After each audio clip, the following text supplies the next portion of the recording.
কষ্টের বিনিময়ে যে ইসলামকে আমার নবীজি এই পৃথিবীতে প্রতিষ্ঠিত করেছে, সেই ইসলামকে ধ্বংস করার জন্য পায়তারা করছিল ইয়াজিদ।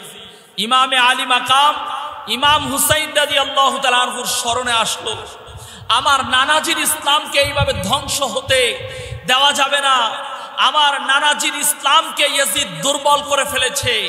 ইয়াজিদ এমনভাবে ইসলামের মধ্যে শয়তানি ঢুকিয়ে দিয়েছিল, ইসলামের মধ্যে ইয়াজিদ আপন ভাই বোনের মধ্যে বিবাহকে হালাল করে দিয়েছে, ইয়াজিদ মদ পানকে জায়েজ করে দিয়েছে, ইয়াজিদ জিনাকে জায়েজ করে দিয়েছে, ইয়াজিদ এইভাবে ইসলামের মধ্যে অপকর্ম ঢুকিয়ে দিয়েছিল।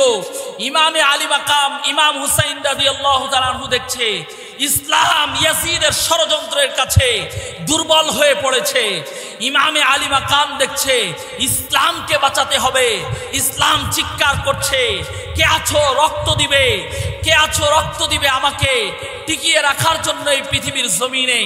আমার বাবারা ভাইরা, যখন কেউ দুর্বল হয়ে যায় তখন তাকে রক্ত দেওয়া হয়, ঠিক কিনা বলেন? রক্তের প্রয়োজন হয় যদি, তখন তাকে রক্ত দেওয়া হয়। যেই রক্তের দরকার, যেই ব্লাডের দরকার, যেই গ্রুপের দরকার, সেই গ্রুপ অনুযায়ী রক্ত দিতে হয়। অন্য গ্রুপ দিয়ে যদি রক্ত দেওয়া হয়, গ্রুপের সাথে যদি গ্রুপ না মিলে, তাহলে কি রক্ত যাবে? তাহলে সেই রক্তে দিলে উল্টো ক্ষতি হবে, কখনো সেটা বাঁচবে না। আপনার যেই গ্রুপ, সেই গ্রুপ মিলিয়ে আপনাকে রক্ত দিতে হবে। ইসলাম বলছে ওই রক্তের প্রয়োজন।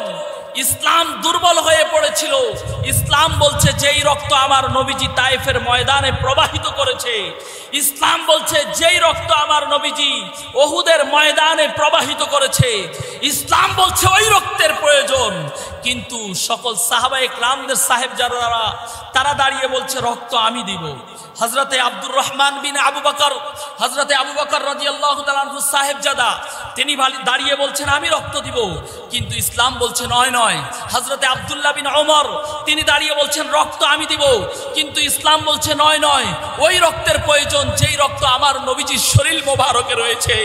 ইমামে আলী মাকাম ইমাম হুসাইন রাদিয়াল্লাহু তাআলা আনহুর স্মরণে আসলো যে আমার নবীজি বলেছেন, আমার নানাজি বলেছেন, जब मेरी उम्मत पर मुसीबत आएगी तो हुसैन अपनी खून को बहा कर उस मुसीबत को टालेगा। हुसैन যখন আমার উম্মতের উপর মুসিবতের মেঘ আসবে, তো হুসাইন আপনি রক্ত দিয়ে হলেও এই পৃথিবীর জমিনে আপনি ইসলামকে প্রতিষ্ঠিত করবেন। চিৎকার করে বলি সুবহানাল্লাহ। সবাই দো জাহানের বাদশাহ রহমাতাল লিল আলামিন নবীজির শানে উচ্চ কণ্ঠে দুরূদ শরীফ পাঠ করুন। আল্লাহুম্মা সাল্লি আলা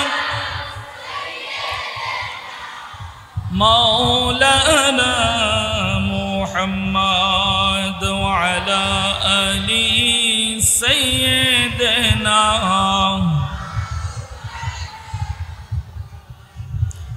দুলদুল গোড়া কেঁদে বলে আমার কোনো দোষ নাই,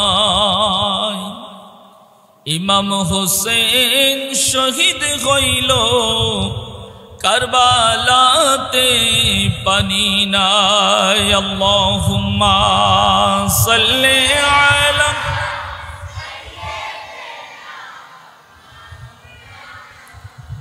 মুহাম্মদ ওয়া আলা আলি সাইয়্যিদিনা।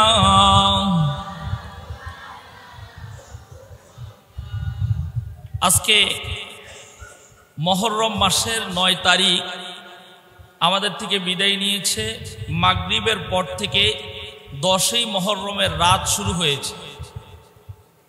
আজকের এই রজনীটা, এই রাত্রিটা হচ্ছে 10ই মুহররমের রাত। কত মুহররমের রাত? 10ই মুহররমের রাত। 61 হিজরির পূর্বে অনেক ঘটনা ইসলামের ইতিহাসে পাওয়া যায়। আমার নবী পাক মক্কা ছেড়ে মদিনায় যাওয়ার পর, যেই দিন থেকে মক্কা থেকে মদিনায় গিয়েছেন সেই দিন থেকে হিজরি সনের গণনা, আর সেই দিন থেকে আজকের সময় হচ্ছে 1446 হিজরি সন। এটা 1446 হিজরি সন। আর এই হিজরি সনের 61 হিজরি সনে আমাদের ইতিহাসের পাতায় এমন এক মর্মান্তিক ঘটনা ঘটেছে, সেই ঘটনাকে কেন্দ্র করে আজও পর্যন্ত মুহররম মাস আসলে মুসলমানদের হৃদয়ের মধ্যে, যাদের হৃদয়ের মধ্যে ঈমান আছে, যাদের হৃদয়ের মধ্যে, যাদের কলবের মধ্যে ঈমান আছে, তারা এই মুহররম মাস আসলে তারা সেটা বরদাস্ত করতে পারে না। এটা হচ্ছে সেই মুহররম মাস, যেই মুহররম মাসের 10 তারিখে আমার নবী পাক যাদেরকে সব সময় ডেকে ডেকে, যাদের চেহারার মধ্যে চুমু খেতেন, যাদের গলার মধ্যে চুমু খেতেন, যাদের শরীর থেকে নবীজি ঘ্রাণ নিতেন, খুশবু নিতেন, নবীজির শরীর মোবারকের ঘাম নিয়ে সাহাবায়ে কেরামরা লাফালাফি করত, ওটা নিয়ে সাহাবায়ে কেরামরা ব্যবহার করত। আর নবীজি কাদের সুগন্ধি নিতেন? তারা হচ্ছে নবীর 2 নাতি, হযরতে ইমামে হাসান, হযরতে ইমামে হুসাইন। এই 2 ভাইকে নবীজি বলতেন ওরা হচ্ছে আমার ছেলে। চিৎকার করে বলি সুবহানাল্লাহ। নিজের ছেলে বলতেন। এবং নবীজির পূর্ণাঙ্গ সুরত এই 2 ভাইয়ের মধ্যে ছিল। হযরতে ইমামে হাসান, ওনার সুরতটি ছিল মাথা থেকে বুক পর্যন্ত, মাজা পর্যন্ত, এবং ইমামে হুসাইনের এখান থেকে নিচ পর্যন্ত সম্পূর্ণ আমার নবীজির সুরত ছিল বলি সুবহানাল্লাহ। 2 জন ভাইয়ের সুরত পরিপূর্ণ আমার নবীর সুরত। ওই নাতি, ওই 2 ভাই যাদেরকে আমার নবীজি এত ভালোবাসতেন এবং যাদের ব্যাপারে আমার নবীজি বলে গিয়েছেন, আল হাসান ওয়াল হুসাইনু সাইয়্যিদা শাবাবি আহলিল জান্নাহ, আমার হাসান এবং হুসাইন হচ্ছে জান্নাতের যুবকদের সর্দার। চিৎকার করে বলি সুবহানাল্লাহ। আপনি আমি জান্নাতে যাব কি যাব না? কথা বলেন না, যাবেন না আপনারা? যাব তো আমরা সবাই। কি বুড়ো বয়সে যাবেন না ইয়াং বয়সে? যারা বুড়ো আছেন তারা কিন্তু কখনো জান্নাতে যেতে পারবেন না। যাবে কে? ইয়াংরা। ইয়াংরা যাবে, আর যুবকরা, বুড়ো মানুষরা সব কিন্তু জান্নাতে যেতে পারবে না। এখন বুড়োরা আফসোস করতেছেন, হুজুর এটা কি বললেন? আসলে বুড়ো যারা আছেন আপনাদের সবার ইয়াং রূপে চলে আসবে। আপনারা জান্নাতে যাওয়ার পূর্বে আপনাদেরকে হাউজে কাউসারের পানির মধ্যে জান্নাতি রূপের পানিতে আপনাকে গোসল করানো হবে। ওখান থেকে গোসল করার পর আপনার চেহারা আবার যুবকে পরিণত হবে বলি সুবহানাল্লাহ। আর ওই যুবকরা যার নেতৃত্বে জান্নাতে যাবে তিনি হচ্ছেন ইমামে হাসান, ইমামে হুসাইন। চিৎকার করে বলি সুবহানাল্লাহ।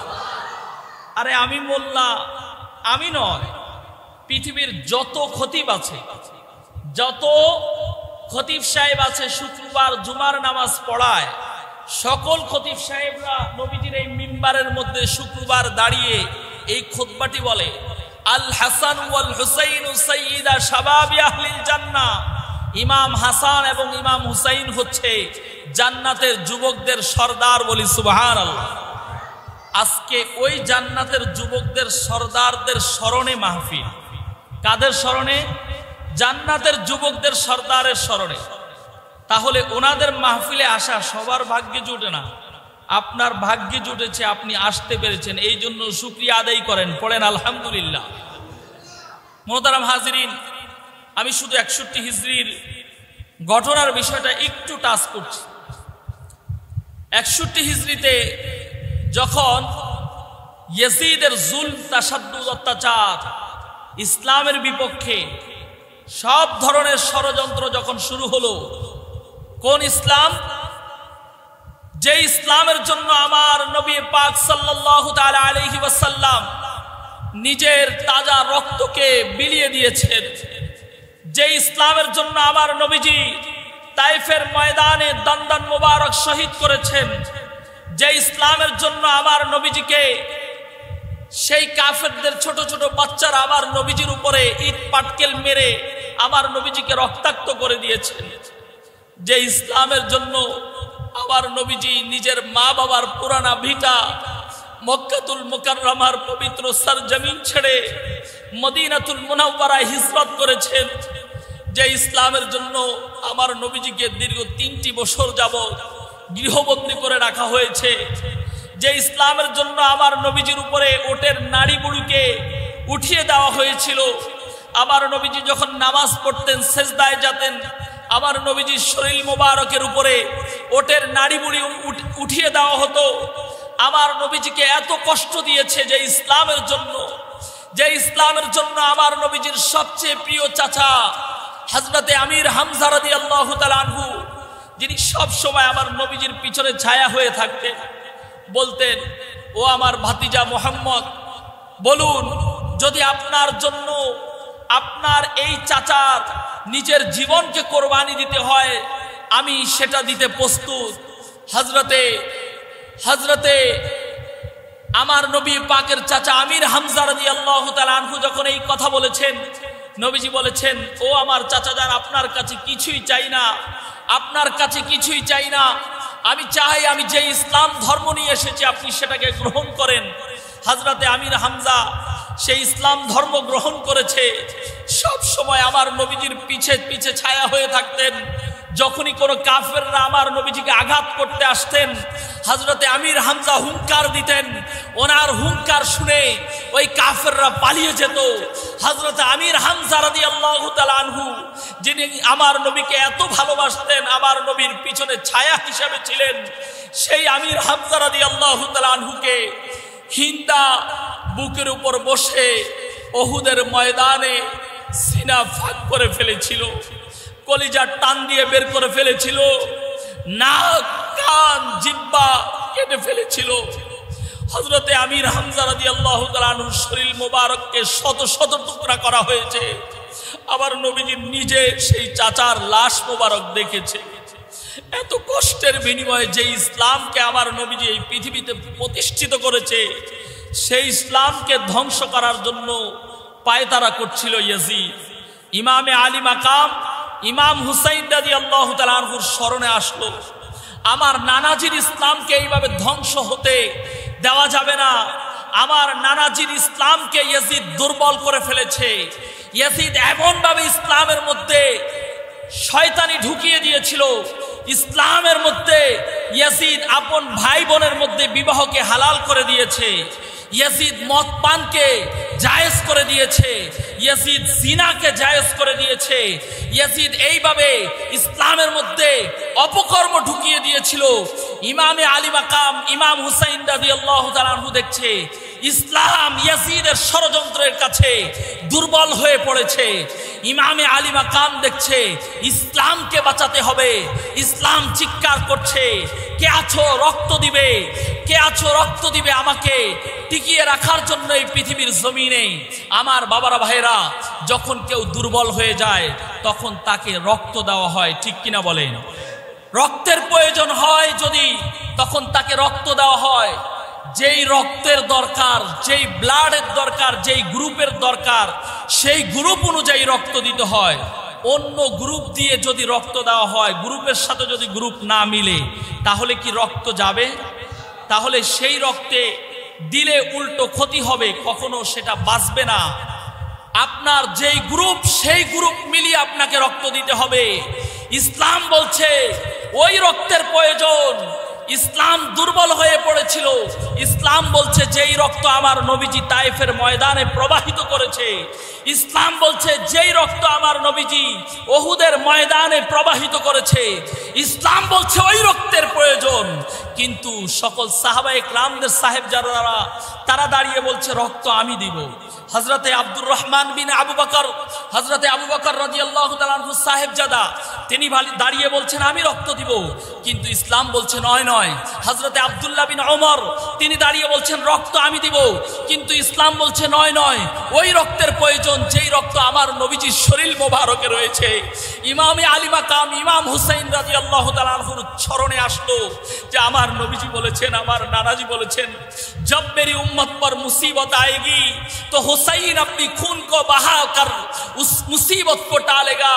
हुसैन যখন আমার উম্মতের উপর মুসিবতের মেঘ আসবে তো হুসাইন আপনি রক্ত দিয়ে হলেও এই পৃথিবীর জমিনে আপনি ইসলামকে প্রতিষ্ঠিত করবেন। চিৎকার করে বলি সুবহানাল্লাহ। ইমামে আলী মাকাম সেই রক্ত দিয়েছে। আপনারা ইতিহাস জানেন, একজন দুইজন নয়, যাদের শরীর মোবারকে আমার নবীজির রক্ত ছিল। ওই নবী পরিবারের 17 জন আওলাদ রাসূল কারবালার প্রান্তরে শাহাদাত বরণ করেছে। অন্য সব নিয়ে প্রায় 72 জন কারবালার প্রান্তরে শাহাদাত বরণ করেছে। আপনারা জানেন পৃথিবীতে অনেক অনেক ইতিহাস আছে, অনেক ঘটনা আছে, কিন্তু এই রকম মর্মান্তিক ঘটনা আর এই পৃথিবীর জমিনে আর ঘটেনি, আর ঘটবেও না। এমন এক ঘটনা ঘটিয়েছে ওই ইয়াজিদি প্রেতাত্মারা। তারা 3 দিন পর্যন্ত কুফার মধ্যে সেই কারবালার প্রান্তরে আমার নবী পাক এর পরিবারকে বন্দী করে রেখেছে। তাদেরকে কোনো খাবার দেয়নি। 3 দিন পর্যন্ত ওনারা পানির পিপাসার্ত অবস্থায় এই পৃথিবী থেকে বিদায় নিয়েছে। হযরতে আলী আকবর, হযরতে আলী আসগর, হযরতে আব্বাস সালামদার, হযরতে ইমামে আলী মাকাম ইমাম হুসাইন রাদিয়াল্লাহু তাআলা আনহু সহ এইভাবে আমার নবী পাকের বাগানের ফুলদেরকে তারা এই পৃথিবী থেকে বিদায় করে দিয়েছে। এখন আপনাদের কাছে জিজ্ঞেস করি, আপনারা আমার কথার উত্তর দিবেন সবাই। আমি সবার কাছে হাত জোর করে বলছি, যারা কারবালার প্রান্তরে আমার নবী পাকের পরিবারের উপরে আঘাত এনেছে, নবী পরিবারের রক্ত নিয়ে হোলি খেলেছে, যারা নবী পরিবারের নবীর আহলে বায়াতের মাথাকে নিয়ে তারা মিছিল করেছে, নবী পরিবারের শাহজাদীদেরকে বেগানা করেছে, তাদেরকে বেপর্দা করেছে, তাদের কাপড়গুলো ছিঁড়ে ফেলেছে, যারা এই রকম অত্যাচার করেছে, আপনাদের কাছে আমার প্রশ্ন হলো, তারা কি হিন্দু ছিল? কথা বলেন না। হিন্দু ছিল, বৌদ্ধ ছিল, খ্রিস্টান ছিল, অন্য কোনো বিধর্মী লোক ছিল না, একজনও বিধর্মী ছিল না, এরা সবাই মুসলমান ছিল। তাদের ভিতরে আপনি আজকে হাফেজ হাফেজ বলেন, মাওলানা মাওলানা বলেন, তাদের ভিতরে 7000 হাফেজ ছিল, 3000 আলেম ছিল, আলেম হেকিম সহ প্রায় 12,000 ছিল। আজকে টুপি আর দাড়ি জুব্বা পাগড়ি দেখলেই তো আমরা পাগল হয়ে যাই, মনে করি কত বড় হুজুর। কিন্তু ওই ইসলামী লেবাস পরে তারা নবীর আহলে বায়াতের গড়ায় ছুরি চালিয়েছে। কারবালার প্রান্তরে যে 22,000 নবী পরিবারকে ঘেরাও করেছে, এরা একজনও হিন্দু ছিল না, খ্রিস্টান ছিল না। আজকে তো আপনারা একজনও অশিক্ষিত নয়। এখন আপনারা অশিক্ষিত হতে পারেন, পড়ালেখা না থাকতে পারে, কিন্তু এখন এমন একটা যোগ চলে এসেছে, সবাই অনলাইনে ঢুকে সব কিছু বের করতে পারে। এগুলো আমার বানানো কথা নয়, গুগল থেকে সার্চ দেন, এখন সব কিছু পেয়ে যাবেন। আমি কি বানিয়ে কথা বলছি? ইতিহাস পড়েন, ইতিহাস থেকে জানেন এই পৃথিবীর জমিনে কি ঘটিয়েছে নামধারী মুসলমানরা, মুনাফিক মুসলমানরা। তাদের মতো ক্ষতি এই পৃথিবীতে অন্য কেউ করেনি। বিধর্মীদের চাইতেও সবচাইতে বেশি ক্ষতি করেছে ওই ইয়াজিদি মুনাফিক মার্কা মুসলমানরা, ঠিক কিনা বলে? তাদের কারণে ইসলাম সেই দিন ইমামে হুসাইন চাইলে বায়াত হতে পারতেন ওই ইয়াজিদিদের কাছে, কিন্তু ইমামে হুসাইন সেই দিন পৃথিবীর জমিনে মানুষের কাছে শিক্ষা দিয়ে গিয়েছে, শুনো, আজকে আমি আমার গর্দান দিয়ে, আমি আমার পরিবারের গর্দান দিয়ে এই পৃথিবীর জমিনে আমি দৃষ্টান্ত রেখে যাচ্ছি। আমি তোমাদের কাছে জানিয়ে যাচ্ছি, কখনো মুনাফিকদের কাছে আমি আপোষ করিনি। আমি আমার গর্দান দিয়ে দিয়েছি, কখনো আমি মুনাফিকের কাছে আপোষ করিনি। এই পৃথিবীর জমিনে আমার নানাজির ইসলামকে আমি জিন্দা করে দিয়ে গিয়েছি। চিৎকার করে বলি সুবহান। সেই জন্যই তো আল্লামা ইকবাল বলেছেন, কতলে হুসাইন আসলে মে মর গে ইয়াজিদ হে, कत्ले हुसैन अस्ल में मर गए यजीद है, इस्लाम जिंदा होता है हर करबला की बात। सुनो, इमाम आली मकाम के तुमरा शहीद করে মনে করেছো ইমাম হুসাইন শেষ হয়ে গিয়েছে। নয় নয়, এখনো পর্যন্ত ইমাম হুসাইনের সৈনিকরা আছে, কিয়ামত পর্যন্ত থাকবে। কিন্তু ইয়াজিদ, তোমরা এই পৃথিবী থেকে লানত হয়েছো, তোমরা এই পৃথিবী থেকে ধ্বংস হয়েছো। তোমাদের এই পৃথিবীতে তোমাদের নাম কেউ নেয় না, তোমাদের নাম প্রতি মুহূর্তে মানুষ লানত সহকারে নেয়। আর ইমামে হাসান, ইমামে হুসাইন, ওনাদের নাম মানুষ মহব্বত নিয়ে ভালোবেসে বুকের সাথে জড়িয়ে ওনাদেরকে স্মরণ করে, চিৎকার করে বলি সুবহানাল্লাহ। মনে রাখবেন, আমার নবী পাক এত কষ্ট করেছে ইসলামের জন্য, কারো কাছে কিছু চাইনি, আপনার আমার কাছে কিছুই চাইনি। যে নবীজি আপনি আমাদের জন্য এত কষ্ট করলেন, কি চেয়েছেন? আমার নবীজি বলে আমি তোমাদের কাছে কিছুই চাইনি। আল্লাহ বলে হাবিব একটা জিনিস চান, কুল লা আসআলুকুম, তাদেরকে বলেন আমি তোমাদের কাছে কিছুই চাই না, কিন্তু আমি আল্লাহ আপনাকে শিখিয়ে দিচ্ছি একটা জিনিস চান, একটা জিনিস চান। আলাইহি কুল লা আসআলুকুম আলাইহি আজরান ইল্লাল মাওয়াদ্দাতা ফিল কুরবা, লা আসআলুকুম তোমাদের কাছে কিছুই চাই না, হ্যাঁ একটা জিনিস চাই, একটা জিনিস চাই, ইল্লাল মাওয়াদ্দাতা ফিল কুরবা, ইল্লাল মাওয়াদ্দাতা ফিল কুরবা, সেটা হচ্ছে আমার পরিবার, আমার আহলে বায়াতের ভালোবাসা, আমার পরিবারের ভালোবাসা। তোমরা আমার পরিবারকে ভালোবাসবে, চিৎকার করে বলি সুবহানাল্লাহ। আজকে নবী পরিবারের ভালোবাসার কথা বললে এই চারপাশ থেকে অনেক কথা আসবে, কেউ কেউ বলবে শিয়া। যখন আপনি ইমাম হাসান হুসাইনের কথা সম্মান বলবেন, এক শ্রেণীর লোক আছে তারা বলবে শিয়া, এরকমই আমরা শুনি। আজকে বড় দুঃখের বিষয় হলো ফেসবুকে কিছু মানুষ স্ট্যাটাস দিচ্ছে, লিখছে চিশতিয়া মসজিদে কি শুরু হলো, দুপুরবেলা মানুষ ঘুমাতে পারে না, মাইকের মধ্যে তারা গজল বাজাচ্ছে মহরমের নাম করে। এগুলো বন্ডামি ছাড়া আর কিছুই নয়, চিৎকার করে বলেন না নাউজুবিল্লাহ। আচ্ছা, আমরা কি আমাদের নিজেদের বাপ মায়ের গুণগান করছি? আরে কথা বলেন না, আমার বাপ মায়ের গুণগান? কার গুণগান? যার কারণে তুমি ইসলাম পাইলা, যার কারণে তুমি ধর্ম পাইলা, কর্ম পাইলা, দিন পাইলা, সব পাইলা যার কারণে, সেই নবীর পরিবারের সম্মান। আর তোমার শরীরে জ্বালা পোড়া লাগে। আমি মনে করি তোমার মতো ভণ্ড আর কেউ হতে পারে? আরে কত গান বাজনা বাজে, কত জায়গায় কত কিছু হয়, কত দিবস আমাদের দেশে উদযাপন হয়, কত দিকে কত মাইক বাজে।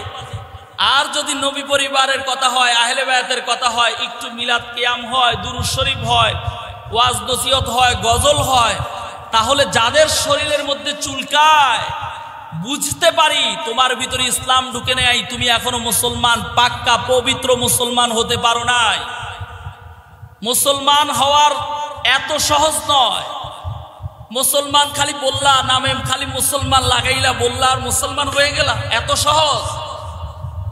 আরে ইয়াজিদিরা তো 22,000, তারাও নামাজ পড়েছে, তাদের তাবুর মধ্যে নামাজ ছিল, রোজা ছিল, হজ ছিল, যাকাত ছিল, পর্দা পুশিদা ছিল, কোরআন তেলাওয়াত ছিল, আজান ছিল, সব ছিল। কিন্তু তারাও বলেছে ইমাম হোসেনকে তাড়াতাড়ি জবাই করো, আমাদের আসরের নামাজের সময় যাচ্ছে। তারাও বলেছে, এই মেয়ে আমি বানানো কথা বলছি, খোলেন ইতিহাস, আমি মৌলবীর বানানো কথা নয়। মনে করেন কি ভৈঙ্গা অন্য জায়গার থেকে দুম করে এসে পড়ে কথা বলছি? এই যে মাওলানা সাহেব, আমাদের খতিব সাহেব, পড়ালেখা করা কামেল পাশ মাওলানা সাহেব, এই যে আমাদের আরেকজন ইমাম সাহেব আছে, এমনি এসছি ঢাকা আলিয়া থেকে, কামেল হাদিস, কামেল ফিকা করেছি, হাফেজ হয়েছি, ইসলামী ইতিহাস নিয়ে অনার্স মাস্টার্স করেছি, এমনিই কথা বলছি। বানানো আমার মুখের জোর আছে বলে দিলাম এইরকম? পারলে আসো আমার সাথে এই কথাগুলো নিয়ে বসো, কার বুকের পাঠা কত শক্ত আছে দেখবো। বানানো কথা?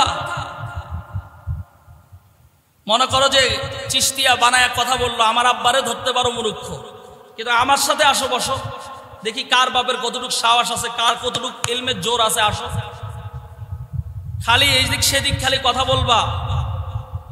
আরে মিয়া, ইসলামের হকের কথা বলছি, সত্যিকার কথা বলছি। এগুলো আমি মোল্লার বানানো কথা নয়, এটা আল্লাহর কথা, আল্লাহর হাবিবে পাকের কথা। মানলে মানো, না মানলে না, এটা তোমার বিষয়। কিন্তু বিরোধিতা কইরো না, তোমার নসিবে বড় কিরাস। মনে রাখবা কবরে তো 3টা প্রশ্ন হবে, আখেরি প্রশ্ন কিন্তু আরেকটা বাকি আছে। সেটা যখন জান্নাতে ঢুকবা, মাওলা আলীর পক্ষে ছিলা কিনা, পাক পাঞ্জাতনের পক্ষে ছিলা কিনা, ইমাম হাসান হোসাইনের পক্ষে ছিলা কিনা, ভিতর আরেকটা প্রশ্ন হবে। ওই প্রশ্ন পাশ করতে পারলেই তোমার জন্য আখেরি জান্নাত হবে, আর না হলে জীবনে কখনো জান্নাতের সৌভাগ্য তুমি পাবা না। এত সহজ নাকি? হাউজে কাউসারের পানি তোমাকে খাওয়াবে কে? নবীর 2 নাতি খাওয়াবে, আর নবীর নাতির মাহফিলের বিপক্ষে কথা বলো? এত সহজ না। আমি হিংসা চাই না, ঘৃণা চাই না বাবা। আমি চাই আমরা এক সময়কার মুসলমান সবাই যে এক কাতারে ছিলাম, একসাথে ছিলাম, ওই জায়গায় আসে। হিংসা করে করেই তো আমরা দূর হয়ে গেছি সবাই। হিংসা বাদ দেন, মহব্বত ভালোবাসা অন্তরে রাখেন। আমি কথাগুলো বলছি, আমি যদি বানিয়ে কথা বলি আমাকে এসে ধরেন যে আপনার এই কথাগুলো ভুল আছে, আর যদি আমি সঠিক কথা বলি তাহলে আমার কথাগুলো অ্যাকসেপ্ট করে। এটাই আপনার কদমের মধ্যে আমার আর্জি থাকবে। দ্বন্দ্ব ফেসাদের দরকার নেই, এখানে নয়। আগামীকাল আশুরা উপলক্ষে রাষ্ট্রীয়ভাবে আমাদের বাংলাদেশের ছুটির ঘোষণা আছে। ঢাকা জাতীয় মসজিদ বাইতুল মোকাররম ইসলামিক ফাউন্ডেশন থেকে আশুরা উপলক্ষে শাহাদাতে কারবালার স্মরণে পক্ষকাল ব্যাপী মাহফিল হচ্ছে। সারা বাংলাদেশ নয়, সারা বিশ্ব জুড়ে শাহাদাতে কারবালার স্মরণে মাহফিল হয়, আশুরার মাহফিল হয়। আমি তো মোল্লা বানায়া কথা বলি না, খালি চিস্তিয়া খালি বন্ডা বন্ডা বলেই ছেড়া দিলাম। আগে তো দেখো আমরা কি শরীয়ত বিরোধী কোনো কথা করি কিনা, শরীয়তের বাহিরে কোনো কিছু করি কিনা। এই আমাদের এখানে কোনো শরীয়তের বাহিরে কোনো কিছু আছে? কথা বলেন না, আছে? ঢোল তবলা, গান বাজনা, নাচানাচি, বেগানা মহিলা পর পুরুষের লগে লাফালাফি, তাইলে কিসের? তারপরেও তোমার শরীরে অ্যালার্জি, চুলকানি, ভাল লাগে না, এত বড় দুঃখের বিষয়। আমি মনে করি তোমার ইমানে ভেজাল আছে, ইমানটা পাকাপোক্ত করো, এখনো সময় আছে। নবীজি বলেছেন আখলিস দীনাকা ইয়াকফিকা আমালুল কালিল, তোমার ইমানকে খাঁটি করো, অল্প আমল করো, ওটাই তোমার নাজাতের জন্য যথেষ্ট। বেশি আমলের দরকার নাই, অল্প আমল করো, কিন্তু ইমানকে পাকাপোক্ত করো। আর ইমান হচ্ছে নবী পরিবার, আহলে বায়াত। নবীজি বলেছেন এই শেষ জামানায় তোমার ইমানকে যদি তুমি যদি নিজেকে বাঁচাতে চাও, তাহলে আমি তোমার কাছে একটা পথ খোলা রেখেছি। হযরতে আবু যার রাদিয়াল্লাহু তাআলা আনহু বলছেন খানায়ে কাবার গিলাফ ধরা অবস্থায়, আলা ইন্না মাসালা আহলু বাইতি কামাসালি সাফিনাতি নূহ মার রাকিবাহা নাজা ওয়া মান তাখাল্লাফা আনহা হালাক। বলছেন নূহ নবীর কিস্তির মতো আমার আহলে বায়াত হুজুর আলোচনা করেছেন। ওই কিস্তিতে যারা আরোহণ করেছে তারা সবাই পার হয়েছে, যারা ওই কিস্তি থেকে ছুটে পড়েছে সবাই ধ্বংস হয়েছে। এই শেষ জামানায় আপনার আমার ইমান রক্ষা করার জন্য একটাই পথ খোলা আছে, আলা ইন্না মাসালা আহলু বাইতি কামাসালি সাফিনাতি নূহ মার রাকিবাহা নাজা। আর সেই পথের নাম হচ্ছে আহলে বায়াত, আর সেটা ধরতে পারলে তুমি নাজাত প্রাপ্ত। আর যদি সেটা থেকে দূরে সরো, আমান তাখাল্লাফা আনহা হালাক, তুমি ধ্বংস হয়ে যাও। আল্লাহ তাআলা আমাদেরকে বুঝার তৌফিক দান করুক, বলি আমিন। আমরা নবীজিকে ভালোবাসি তো সবাই, সবাই বলেন ভালোবাসি।